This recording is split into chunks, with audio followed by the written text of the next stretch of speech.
donnerait quelques secondes aux photographes et ensuite on commence. We'll give the photographers a few more minutes and then we'll begin. May I remind you not to use flashes during the press conference, please.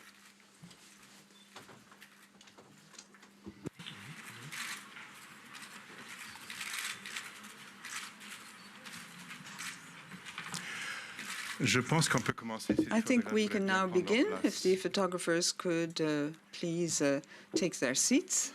Bonjour, Robert de Montréal. Non, c'est uniquement pour la traduction. Exactement. Good morning and welcome to the press conference on Mummy, which is competing here in Cannes.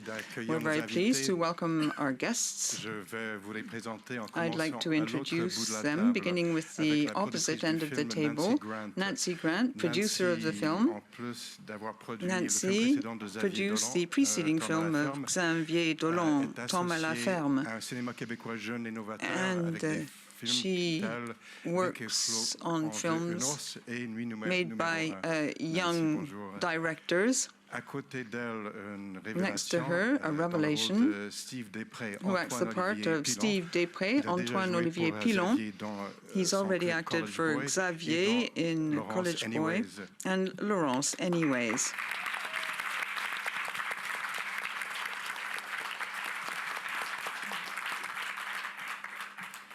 An actress who we often see in Xavier Dolan's films. This is the third time round after Heartbeats, where she played the part of Désirée, and I Killed My Mère, which got the equivalent of the Canadian César for the Best Actress, and Dorval.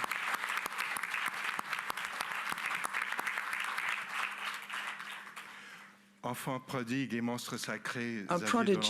and a monster, Xavier Dolan. This is his fifth feature film, his fourth film in Cannes. He is a producer, a scriptwriter in the film. He won the prize at the Director's Fortnight for I Killed My Mother, and twice he got a young prize in Cannes for I Killed My Mother, and also for Heartbeats. And he got a prize for Laurence Anyways. He was nominated as Best Foreign Film for a César 3 times round, Xavier Dolan.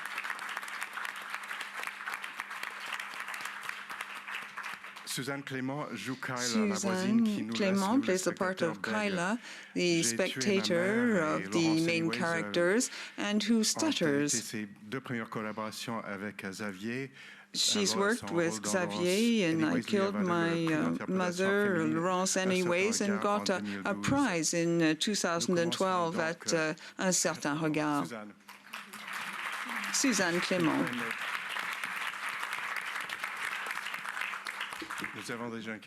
We already have a question. Tiago Stivaletti, Brazil. I have a question for Xavier Dolan. 2 films with your mother in the title. Do you think the relationship with your mother nourishes your work? And do you think that this theme will keep cropping up in your films? My relationship with my mother inspired me in my first film, which was autobiographical. Then subsequently, I think the figure of the mother per se inspired me for my other films. In this case, in Mummy, we have the mother-son relationship, and the mother is a central figure in the film. This has nothing to do with my life, however, or my mother. My mother is totally different from Diane, who you see in the film. I don't know why this is a recurrent theme, why it's such fertile ground that inspires me. Why do I so often talk about the role of the mother in society? The role of women, too, in general. I grew up in a single-parent home. I saw my father, of course, and I saw my mother fighting for certain things and abdicating on other scores. And that made me want, through the cinema, to take revenge, in a sense. I think that's what one can do in a film. You have the right to do everything and anything you want in a film. You're totally free when it comes to winning and doing what life doesn't enable us to do. That's why it's such a wonderful job.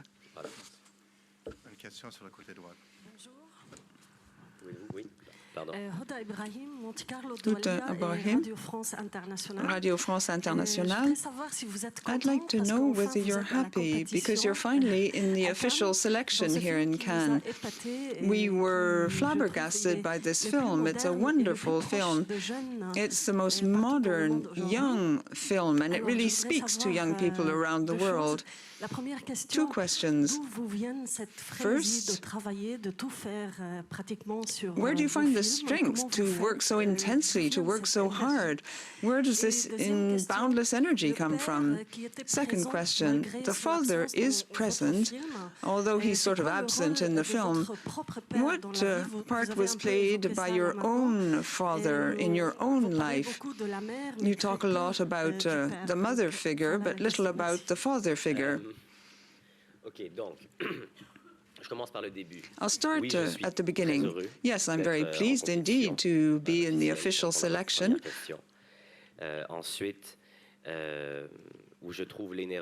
Where do I find this boundless energy? I don't know. It's my passion.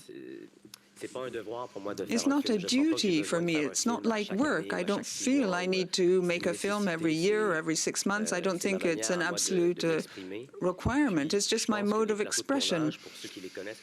And I think that a set for actors, for directors of photography, creates a huge adrenaline spurt. It's like a hard drug. You need more of it all the time.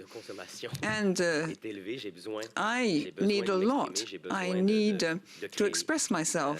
I find the need to create.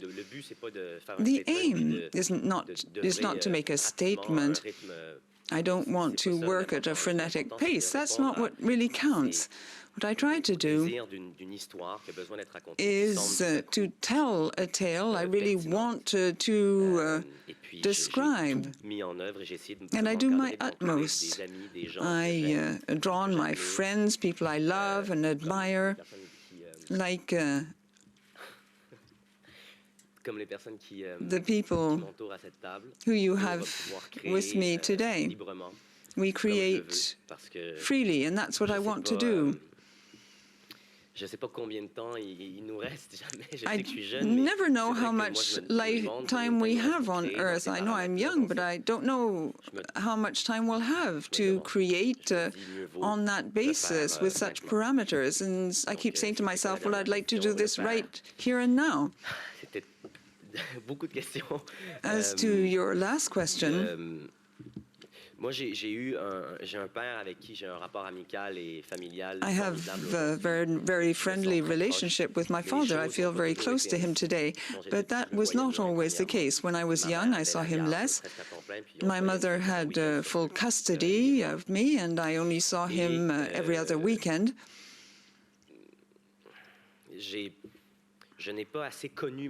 I didn't really know my father well enough. I wasn't able to observe him enough. I didn't experience these very strong emotions with him, the kind of thing that inspires us. That's why I wanted to write about them. But I didn't know my father well enough. And as I've made my films, it's become almost a habit to make films where the father is pretty much absent. I don't want to show this father figure. I don't want to depict specific scenes with the father who will solve a problem or defend himself against society. The father figure doesn't impress me. La figure du père en général. Mon père à moi m'impressionne. My father impresses me, but the father figure in general does not. Vis-à-vis women and mothers, I feel a totally different need. I want to depict very strong women. That's always been the case ever since the very beginning of my career. And I know that this doesn't necessarily always please people. Some of these female figures are very different and odd, but for me, this was an absolute necessity. I absolutely wanted to talk about the mother figure.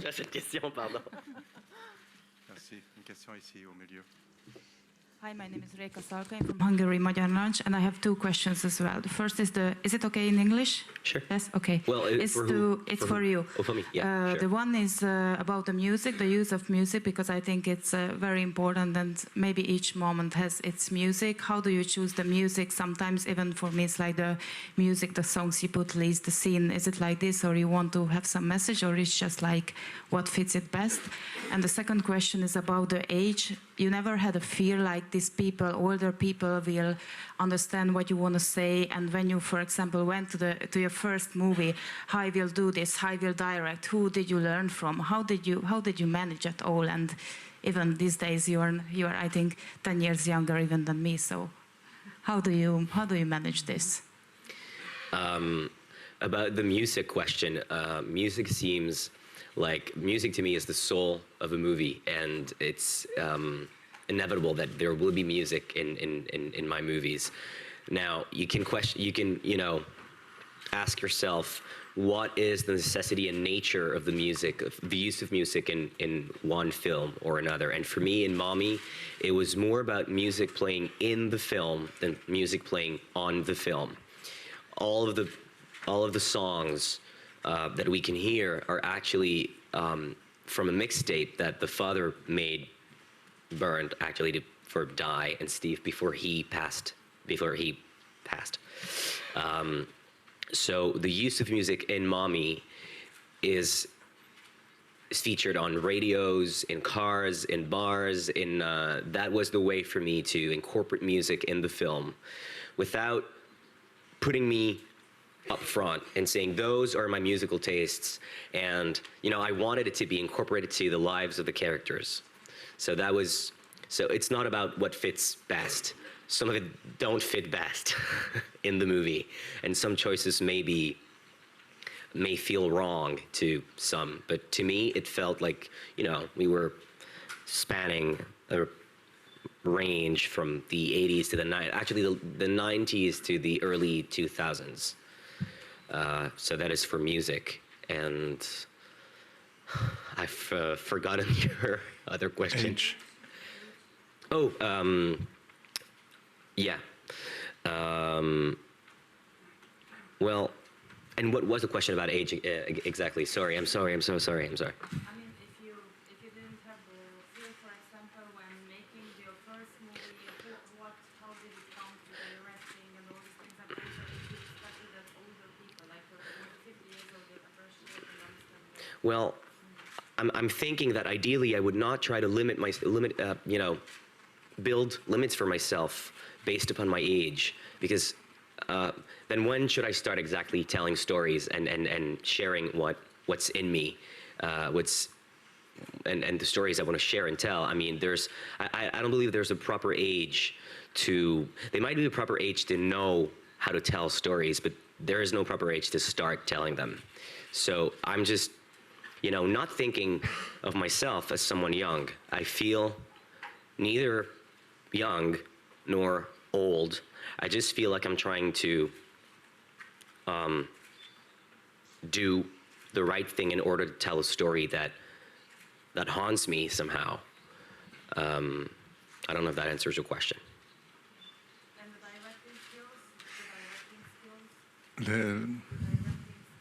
Comment vous avez appris à réaliser? Well, I don't know. I've been an actor since I'm 4, so I've been I've been out there watching other directors, trying to learn. I've also watched a lot of movies when I was a kid. Maybe not movies, the type of movies that you like, but the type of movies that the kids like. And there are many, many codes out there that are very interesting and very, you know, there's a lot of craft to observe and learn from, either because it's good or it doesn't feel right. And I think as a kid, I was fascinated with those codes and those rules. I don't know if we're going to talk about Titanic. I feel like we should. When I saw Titanic, it dawned on me that there was an actual thinking in filmmaking, an order to things, a moment when something should happen, a moment when it should not, music, when, why, the costumes, directing, and also it was so ambitious that it sort of gave me the courage, maybe not the courage, but the faith in crazy and ambitious ideas. And I'm not afraid of that. I'm not afraid of ambition, and I'm not scared that people will not like it or will hate it. Or I don't fear that, because you mentioned fear. I have fears. I have the fear of falling on those red steps. I have the fear of stuttering when I shouldn't, but I don't have the fear of telling a story and creating it with people that inspire me.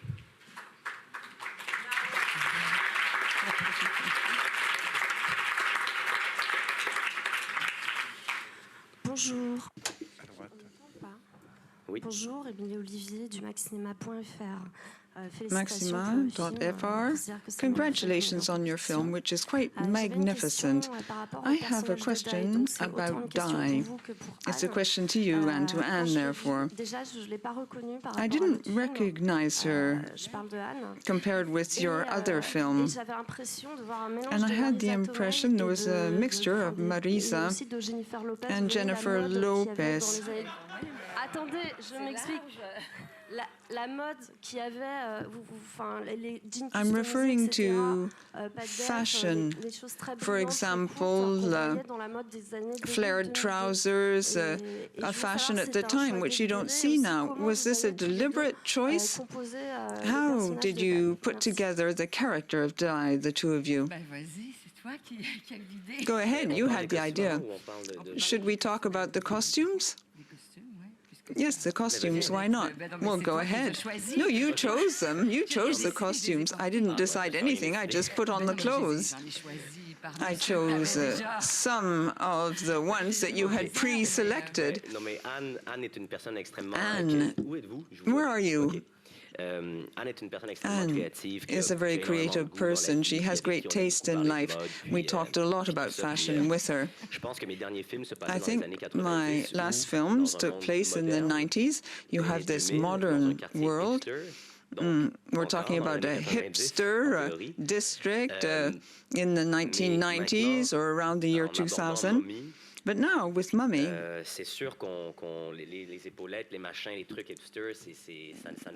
very prominent shoulders, things like that. Well, that didn't seem opposite. The film was shot in the area where I grew up, in that neighborhood. So I kept thinking about the mothers from the time and what they looked like.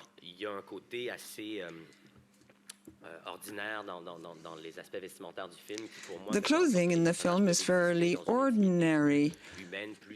That makes things very human and relaxed, rather than having costumes that are custom-made for a film.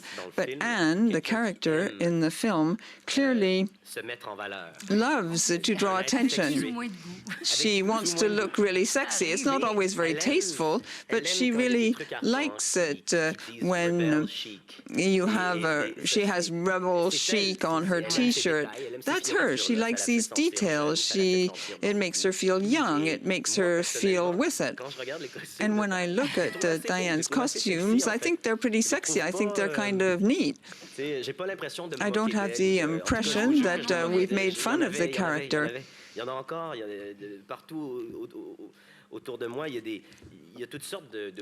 There are all sorts of different tastes you can see when you look around you. In my childhood and when I was a teenager, I noticed a lot of people are slaves to fashion, and other people dress in a slightly outmoded way, and it never seems to work. But there are people who work, and there are people who don't have time to buy new clothes.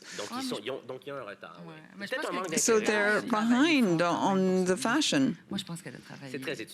It's carefully studied. It's very carefully worked out, the way she dressed.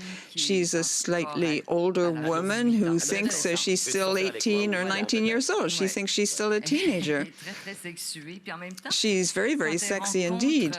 At the same time, when she meets the man, her neighbor, who wants to go out with her, she acts like a kid. She doesn't know how to act. She blushes. She's very happy, yet feels shy at the same time. She's like a young girl. And it's very moving. It's very touching, even for me.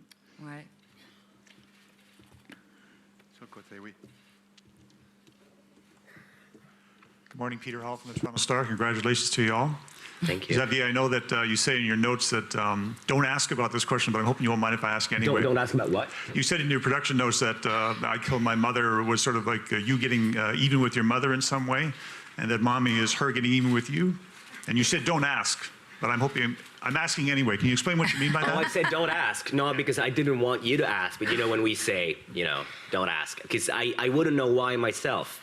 And it's not a design of thinking, well, there was I killed my mother, and now it's going to be the other way around. It's not a pattern, or it's not intended. It's not a. When I directed I Killed My Mother, I had to tell a story to exist and to get out of something, childhood, I guess. And it was rather, it was a brash, whimsical. Fantasist? Whimsical. Oh, sure. Anyway, one of those words. Character, and he was perhaps arrogant and impetuous, and that was then. And now, it's not at all related to I Killed My Mother. Mommy is completely independent. It's not an answer to anything. But I cannot help but notice that there is a balance between both, as there's a shift in point of views first from the mother to the son. The son is the one telling the story in I Killed My Mother. I'm not sure the mom, this is not a movie from her point of view, but definitely she is at the center of this one. And it's not about people hating each other or being incompatible. It's about people who are too compatible together and who just won't get enough of each other. And it's just too much in the end. They like to love each other, but against all the odds playing against them, malady and the social context, the social strata from which they are. This is a movie about the American dream and the way social strata can try to appropriate itself this dream. But this dream has never been designed for them. And the system has let them know that. And their own lives and their own education, they're sort of doomed sometimes, even if they're filled with hope. Many things are playing against them. This is what Mommy is about. So it's a larger thing for me than I Killed My Mother. And You're giving your own mother a chance to get back at you with this movie? This is not my mother. She is not my mother. She is far from my mother. Trust me. So I would love to say yes, but it was never intended like that. Radio Canada? I'm surprised that the question hasn't already been asked. It's the 1-1 ratio, the perfect square. And Xavier Dolan, why? I'd like to put the question to the actors. Did you have to play your characters differently as a result? Well, I wasn't thinking of that at all. I knew that's the way things were. You just forget the technical side when you're acting. So I placed full trust in the director of photography and Xavier, who'd thought about the matter at considerable length. So no. I don't know what the others might say. I didn't even know what 1.1 meant. Xavier said it'll be better that way, and I trusted him, and it worked extremely well. Well, as for me, En fait, André Turpin, mon directeur photo, my director of photography, told me at the time of College Boy that he'd always wanted to shoot a film this way. And we decided to do it. I realized that it enhanced the characters because you don't have this horizontal problem. With other formats, you have one person in the center and other things on the sidelines. But with 1:1, I had the impression that the spectator was looking solely at the center, that the spectators look, well, was not imprisoned, but okay, why not? Yes, you're quite right. That's not a bad way of putting things. It's not wrong. So the spectator is sort of imprisoned. The spectator's look cannot but look straight into the eyes of the character. And for reasons we're not going to explain, there were all sorts of possibilities thanks to this restriction. We were able also to play around a lot with language. That's just a joke. Suzanne, votre rôle ici est tellement Your différent. part here is so very different. À quoi on pense avec vous pour Laurence Anyway, par exemple? Comment est-ce que vous avez From the travaillé one you avec portrayed Xavier pour in créer ce Laurence rôle? Anyways? Pourquoi est-ce que vous avez How did you create the character? How did you work with Xavier? Pour vous, en tant que comédienne, ou c'était un outil? Non, ça a été un bel outil, c'est Xavier qui l'a écrit Well, comme ça. Xavier wrote things that way. I stuttered, granted, but it was a wonderful tool. It was his way of challenging me. Et ça a marché, And it really worked very well. It surprised me a lot as of the first day on the set. The character surprised me, in fact. I don't know where she sprang from, but Ouais, voilà, ça, donc ça a été, on l'a créé ensemble, je dirais, we really created the character together. quand même, Mais je trouve. est-ce qu'on peut parler il y a un truc intéressant d'ailleurs. There's something very interesting with Suzanne. I approached her very early on. I knew I wanted to have a film with three main characters, and these three characters would sort of merge and become just a single character. On paper, what I gave Suzanne was a bed of thistles, almost. That's not the right expression, but there were lots of pitfalls with the character of Kyla. It's a supporting role, but as a director, you don't want people to say, oh, well, why? We wanted the character to, or the film to be perfect with the character. I gave some scenes to Suzanne, and I said, well, I gave her some advice, and we built up the character together.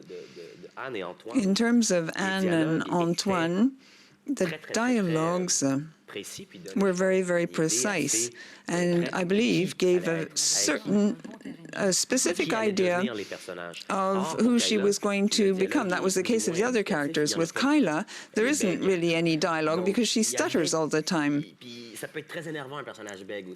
A person who stutters can be very annoying.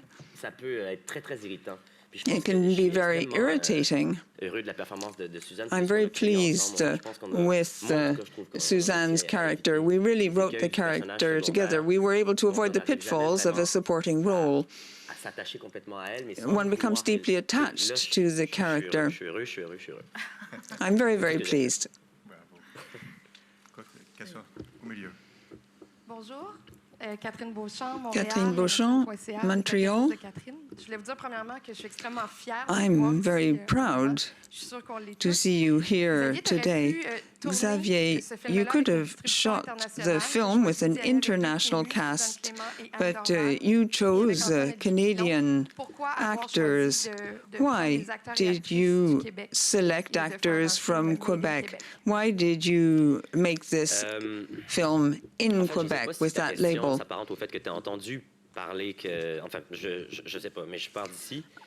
I don't know. It's true that this is an idea I discussed with Dorval some time ago. I read an article one day on a mother who had abandoned her son, given him over to a hospital because she was so frightened of him, because this little 7-year-old boy hit her, was violent. She didn't know what to do with him anymore. The situation was totally disastrous for that mother. I didn't manage to find the article again. I would have liked to talk more specifically about it, but the tale really upset me. It struck me deeply. And a bit after I killed my mother, I started talking about this project. Initially, I wanted to do the film in the US.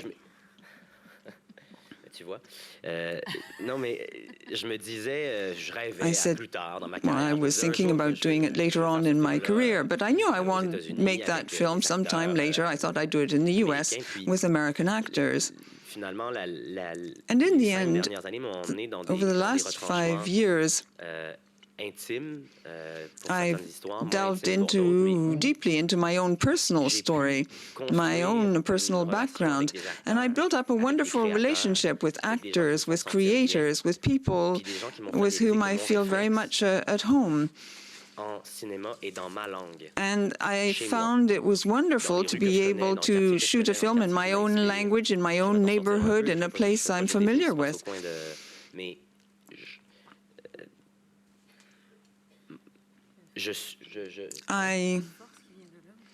Yes, this gives me great strength. I believe that we gain great strength and inspiration from this kind of situation, from the place where you actually live, where you've observed people, you grew up there, you know every street corner. It's not that I'm afraid of putting myself in danger, so to speak, but I am inspired by the people. I'm inspired by this place. It's a privilege. Shooting in English, shooting in French. Well, this is a film, and Mommy struck me as a story that's much closer to my childhood, or these childhoods in that neighborhood, in this suburb. And I decided, therefore, to locate it in my home territory. And I really wanted to work again with Anne. I missed her as a creative force. And Suzanne, of course, and Antoine. I wanted to work with Antoine on a more substantial project than just the video clip. I, therefore, decided to shoot my film in Quebec because I'm a Quebecer.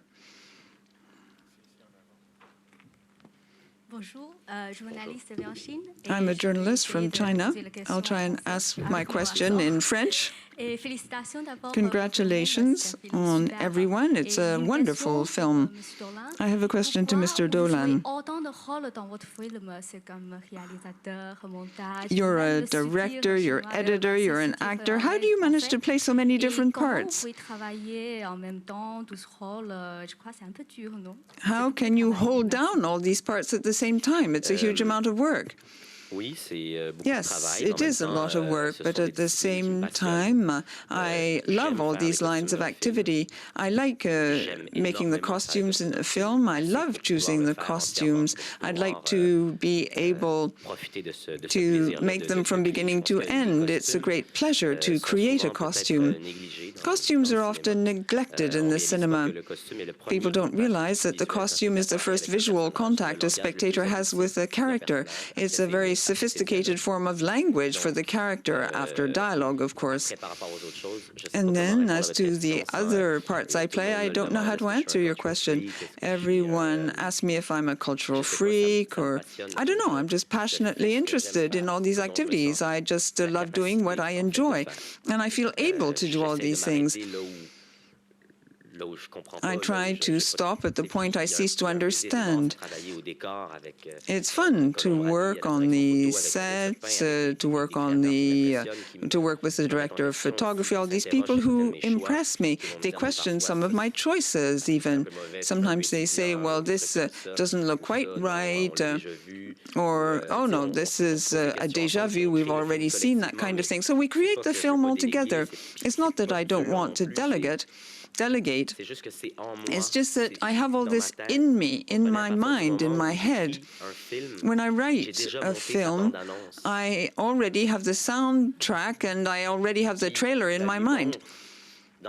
And then 6 months later, I show my characters, my actors, the screenplay. I can show them the film frame by frame, practically. It's like a painter who has a canvas. A canvas belongs entirely to the artist, to the painter, and I think one can do the same thing with the film. Even if the film is a collective creation, I think that directors think about things all by themselves, and then as a group, of course, the film takes shape. I'm not saying this, I don't want to sound pretentious, I'm not trying to discard or diminish the importance of other activities, but I love doing the costumes in a film, for example. I love doing the editing. Maybe this won't be the best possible editing of the film, but it will be the editing of my film. And that's why I go about things the way I do. It doesn't mean I'll never work with anybody else on the editing or on the costumes, but that perhaps justifies this omnipresent attitude I have.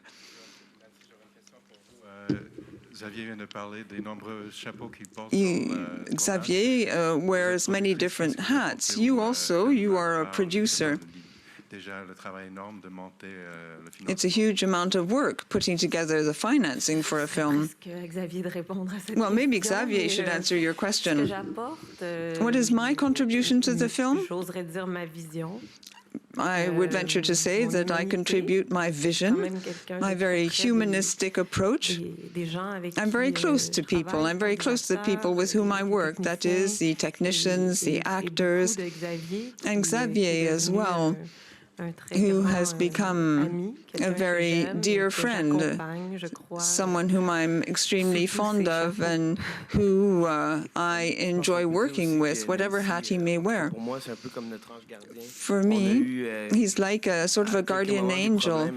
At a given point in time, we had some problems on location, and Xavier was always there to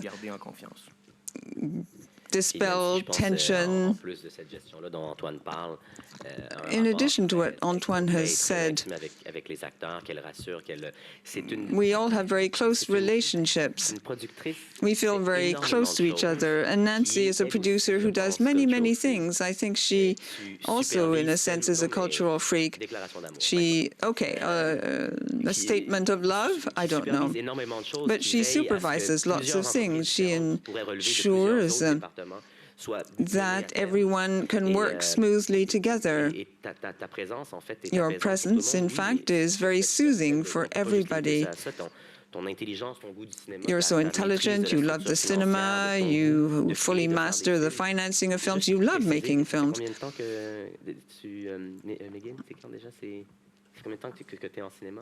How long have you been working in the film industry? For about 6 or 7 years. And her CV is absolutely incredible, particularly like in an industry, this industry in Quebec. You can only do a limited number of productions per year. I greatly admire you as a person, and I admire your work. I'd like to add something. I am a very demanding producer in terms of the directors with whom I work, who are often scriptwriters too. I believe in them. I choose them because I have absolute faith in their talent, and therefore I'm very demanding. You're demanding, granted, but you have fully understood what production is all about. You don't just manage state funds or manage budgets. You don't call up to say, well, you're late. You say you're demanding, but because you are demanding, your vision improves the film. It's not just a film made in any old way. It's very carefully framed and sorted out. In fact, as a producer, you're involved at each stage of the film. Everything is shared, both the storyline and everything. It's not just a work of art that pops out of a hat. Now I'll stop there. Thank you very much. Brian Johnson, Maclean's Magazine from Canada. Félicitations à tout le monde. Xavier, Jean-Luc Godard is here with a film called Adieu au langage. Clearly you have not said adieu au langage. There's a lot of langage in this film of all kinds. And it's extraordinary to see the richness of the Quebec vernacular, and with all its idiosyncratic profanity here, especially in France.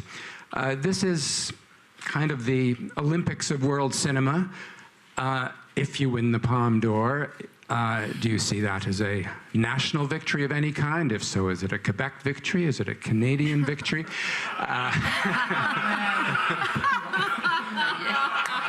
Good one. Well played.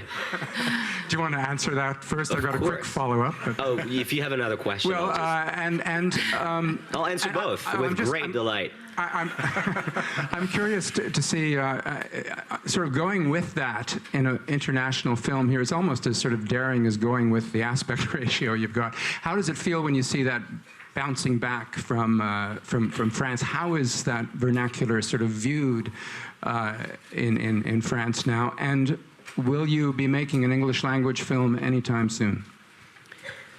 What does vernacular mean? Vernacular means the language of the people. All right. And what was your question between France exactly and the way I'm confronted to? I've always wondered if. Sorry, I'm an ignorant. I've always wondered if France has sort of gotten used to that Quebec, and whether it's sometimes viewed comically en soi, if you like, as sort of rustic and kind of, funny.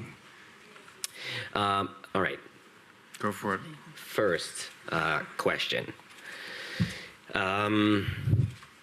Well, should we win anything at all?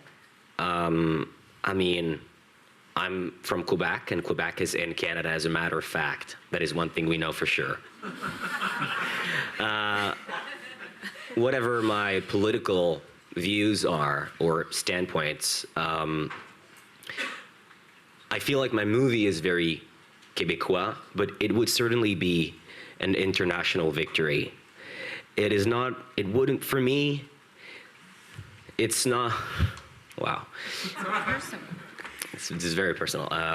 For me, it's not about a country or a province or old dilemmas or wars that my generation don't associate with and relate with anymore, by the way. It would just be an extraordinary message to the people my age and to my generation. I see it as, I guess, hope. And the movie is, I'd love to think it is, filled with hope. So that would be a great continuity to the work we've begun last fall, but also to the work that people began a long, long time ago, trying to prove to people that, they should express themselves no matter what their age is, or so that would be the way of seeing it, rather than a victory for a country, which would be great because it would be writing, it would be a part of our own national history, and that would be great. That is very ambitious and beautiful, but I'd rather brace for nothing and just prepare for getting up that damn carpet tonight on which I'm going to fall. Le français, le vernacular. Mais j'ai pas compris cette question, en fait. Je me sens super débile. Just go straight to the English language question. Are you going to make a film in English? Yes. Yes. I've written I've written a movie in English called The Death and Life of John F. Donovan. And if only the title could be longer. And I don't know what's happening with that. I wrote it with my French-Canadian fellow director and actor, Jacob Tierney. And we've sent it out there to actors' attention or their agents, firewall. And we're expecting an answer anytime soon by, I'd say, noon today. No. I mean, I guess I'm waiting. And so I'm going back to school actually in the fall to, you know, kill that weight and try to have a little bit of a more normal life and beat and go back to, you know, hang out with people my age, hopefully kissing them a little, you know. I have a question to the three actors. Xavier explained that when he showed you the screenplay, he had everything in his mind already, in his head. He even knew what the trailer would look like. How, together, do you build your characters? Are there a lot of discussions, exchanges, or is everything already in the screenplay? There are a lot of clues and tips in the screenplay, but it's never set in concrete with Xavier. We can always change things. We can always just let ourselves get carried away by an opinion of someone. It may not even be the actors. It may be the people in charge of photography. There are all sorts of things which actually have an impact on the dialogue and on the screenplay. Things can take a different course sometimes, and that's great. That's what's nice with him. He's very sure of what he's doing. He has an idea at the outset, but he's a very intelligent director. He has an open mind. He truly listens to what people say, and he draws on that and views it as a means of improving. And I think that's quite outstanding. That's the way Xavier is, and I find it very reassuring to have directors like him. They're very intelligent. I feel more intelligent working with him, and I really want to participate, and everyone's happy on the set. But I don't know. Go ahead. Yes. Everything is carefully written down in the screenplay. It's nice. Even the music, you know exactly when the music starts, where it stops. Things are carefully built during the shoot. However, we just enjoy ourselves. It's a pleasure. Adele Exarchopoulos talked about Keshish in that light. She said, well, he wants the actors to enjoy themselves, to have fun. Xavier as well. Like in all films, there are scenes where suddenly the scene turns into something different. Xavier is with us, and he lets us act freely. He takes us to places that we didn't expect. And we just give our emotions and feelings free rein.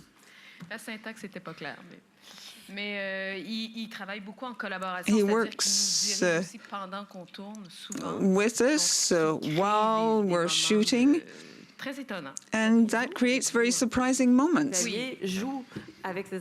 Xavier acts with his actors, even if he doesn't actually have a part to play in the film. He actually acts together with the actors. He acts and interacts with each of the characters, increasingly, in fact, in his work. Physically, he becomes each of the characters when he works with us. I can't add much. I think we've really said everything. If I do this, it's because I have great pleasure working with Xavier. And Xavier has, in fact, quickened this passion I have for this cinema. It's a great pleasure to be on the set. If it turns into drudgery, real work, then you lose this magical touch, which I think is very important. Even if we don't always have the final word on the set, he's so involved in the decor, in the costumes, but we can add our own touch. We can add additional details to the various characters. If I may, you are three very creative actors.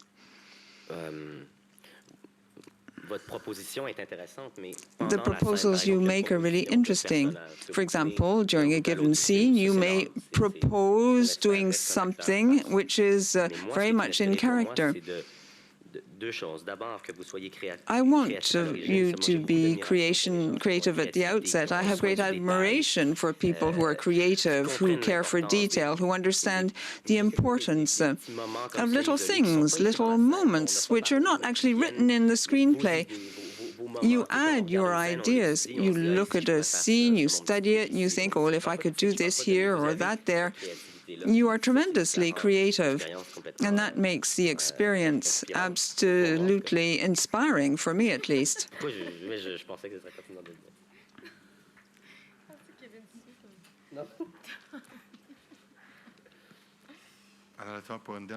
One last question. Bonjour, vive il cinema, revue italien. Italian cinema. Je trouve que film après film, after film, the characters are complex.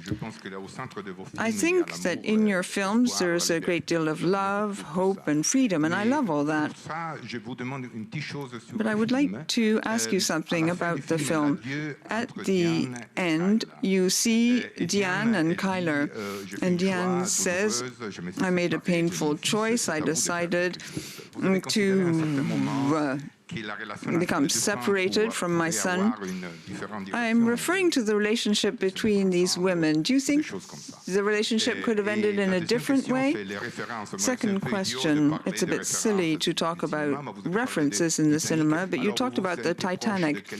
Do you feel close to certain directors, like Ozon, for example?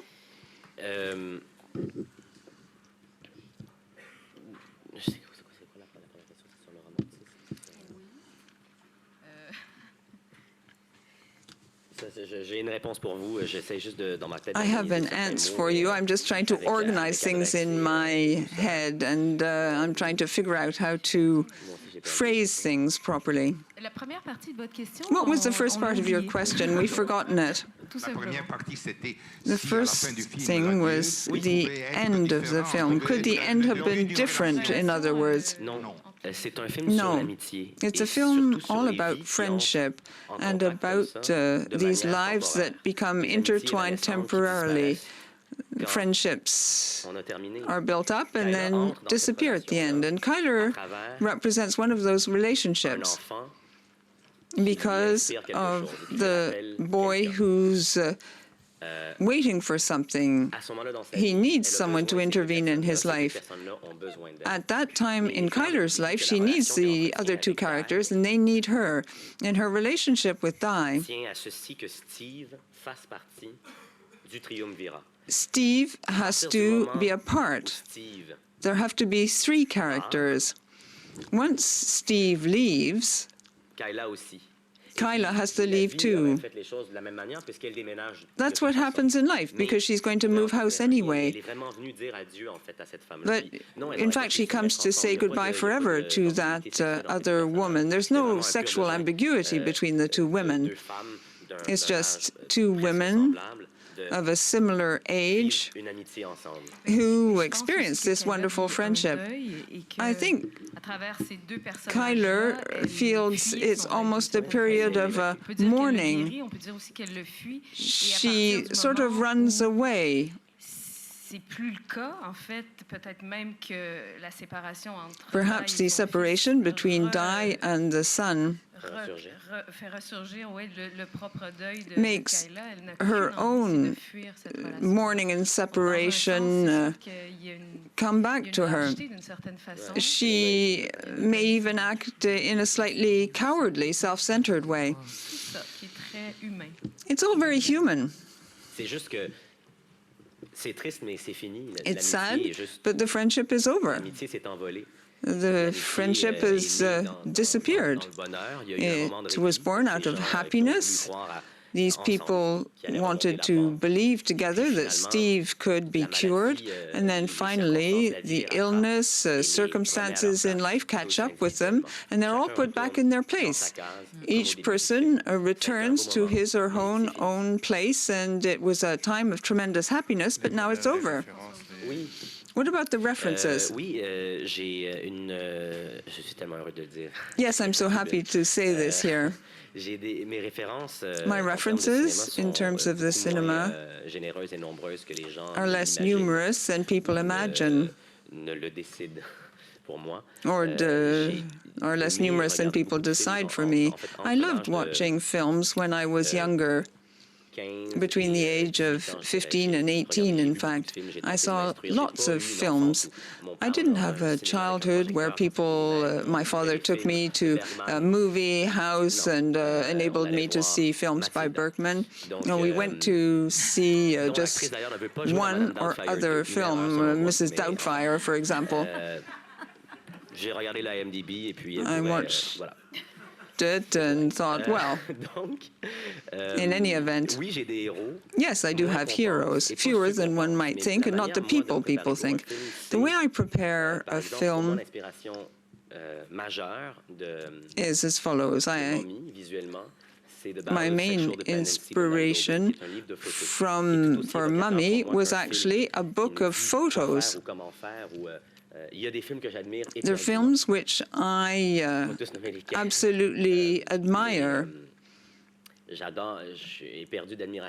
I'm full of admiration for Anderson, who has tremendous respect for actors. Maybe he loves them too much, in fact. Wes Anderson just loves them so much that he enables them to reach absolute heights in their performances.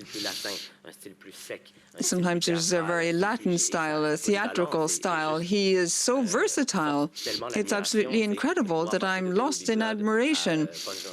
His range is so tremendous. He has this tremendous versatility. One cannot fail to admire him. So I do have heroes. The person I feel closest to, visually and humanly, is Gus Van Sant. He loves his characters, he's free in the way he makes his films. He's not always linear in his narrative. I like films which, for emotional, sentimental reasons, go back and forth, digress. Don't take a straight course. That's why I have tremendous respect and admiration for all his work, his shorts. That's just one out of many people, but I don't have time to talk about them all. I thought a lot about Gus Van Sant. At a given point in time, we wanted to do something like an elephant, but it didn't really work. I draw inspiration from magazines, books of photos. That's what I try to do. It stimulates my imagination without leading me into a kind of a copy of a film that's already been made. I do that with all my films. There are certain influences, granted, which are clear. Each time you make a new film, you try to find your own mode of expression. Thank you very much to all of you for coming here today, and thank you for your film.